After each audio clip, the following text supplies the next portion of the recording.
अस्सलामुअलैकुम वीवर्स। इस उम्मीद के साथ कि आप सब खैरियत से होंगे, दुआ है रब से कि वो हमारा शुमार खुशियाँ बांटने वालों में करे। आज मैं आपके लिए बेसन की टिकिया की रेसिपी लेकर आई हूँ। यकीनन इस रेसिपी को बनाने के बाद आप महंगी महंगी मिठाइयों को भूल जाएंगे। तो चलिए बगैर इंतज़ार किए रेसिपी की तरफ चलते हैं। यहाँ मैंने सबसे पहले एक कढ़ाई में 3 कप बेसन लिया है। मैं यहाँ मेजरमेंट वाला कप यूज़ कर रही हूँ। आप चाहें तो किसी भी चाय वाले कप के हिसाब से रेसिपी बना सकते हैं।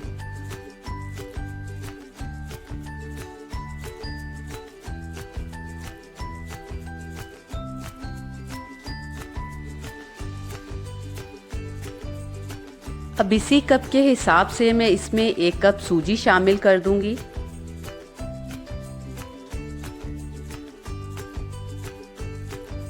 ये मेरे पास 1 कप घी है, इसे भी अब हम बेसन में शामिल कर देंगे।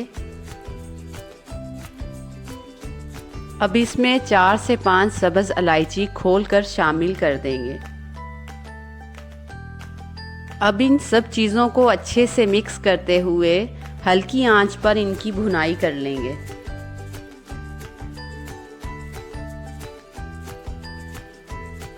भुनाई के दौरान चम्मच को मसलसल चलाते रहेंगे ताकि बेसन और सूजी जले नहीं। ध्यान रहे कि इस दौरान चूल्हे की आंच को बिल्कुल स्लो रखेंगे।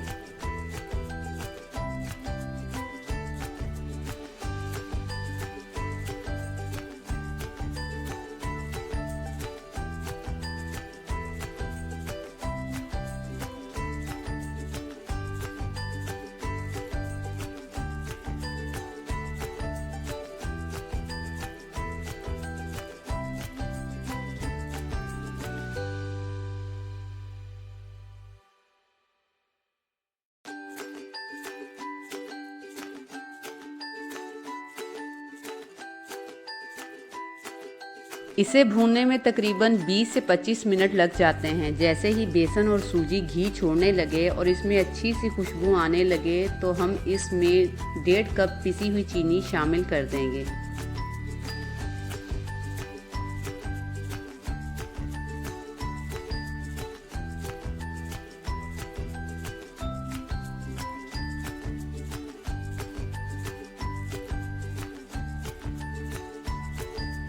चीनी को शामिल करने के बाद अब हम इसे 2 से 3 मिनट के लिए अच्छे से बेसन के साथ मिक्स कर लेंगे।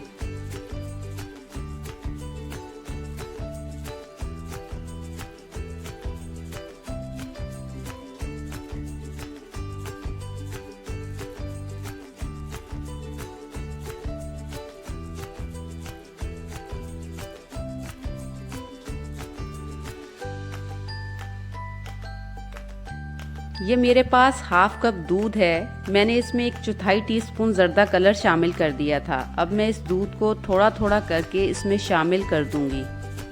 दूध शामिल करने के दौरान हम चम्मच को मसलसल बेसन में चलाते रहेंगे ताकि बेसन के अंदर गुठलियां ना बने।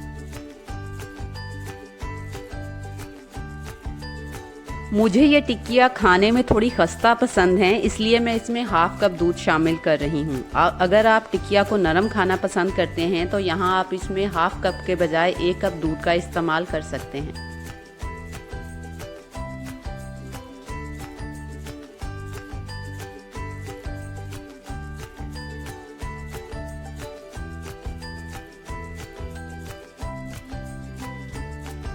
दूध शामिल करने के बाद हम इसे मज़ीद 1-2 मिनट के लिए भून लेंगे और चूल्हे की फ्लेम को बंद कर देंगे।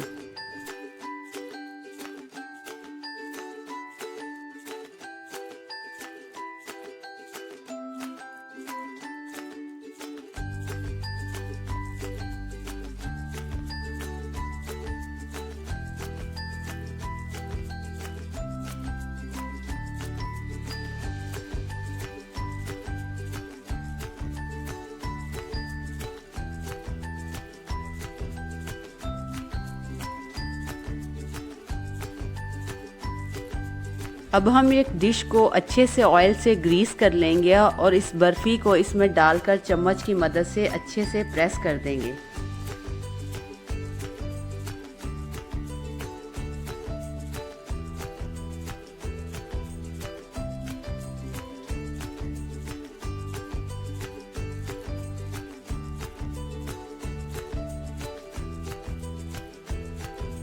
अब हम इसे कटे हुए बादाम और पिस्ते से गार्निश करने के बाद छुरी की मदद से छोटे छोटे टुकड़ों में काट लेंगे।